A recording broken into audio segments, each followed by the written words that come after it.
ایک شخص اکثر ایک بوڑھی عورت سے انار خریدا کرتا تھا۔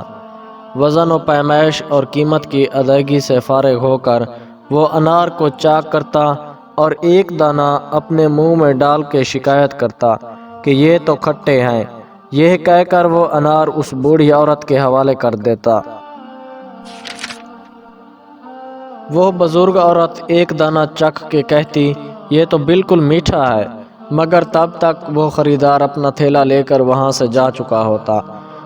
اس شخص کی زوجہ بھی ہر بار اس کے ساتھ ہی ہوتی تھی۔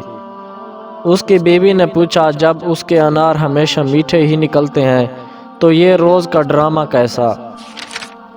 اس شخص نے مسکرا کے جواب دیا، وہ بوڑھی ماں میٹھے انار ہی بیچتی ہے، مگر غربت کی وجہ سے وہ خود اس کو کھانے سے محروم ہے۔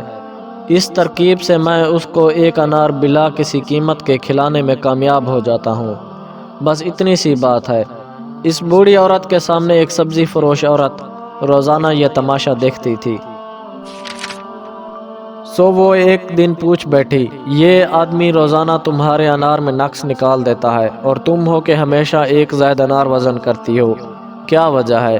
یہ سن کے بوڑھی عورت کے لبوں پر مسکراہٹ پھیل گئی اور وہ گویا ہوئی، میں جانتی ہوں کہ وہ ایسا مجھے ایک انار کھلانے کے لیے کرتا ہے، اور وہ یہ سوچ بیٹھا ہے کہ میں اس سے انجان ہوں، میں کبھی زیادہ وزن نہیں کرتی۔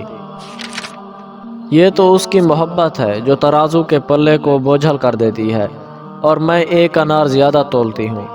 محبت اور احترام کی مسرتیں ان چھوٹے چھوٹے میٹھے دانوں میں پنہاں ہیں۔ سچ ہے کہ محبت کا صلہ بھی محبت ہے۔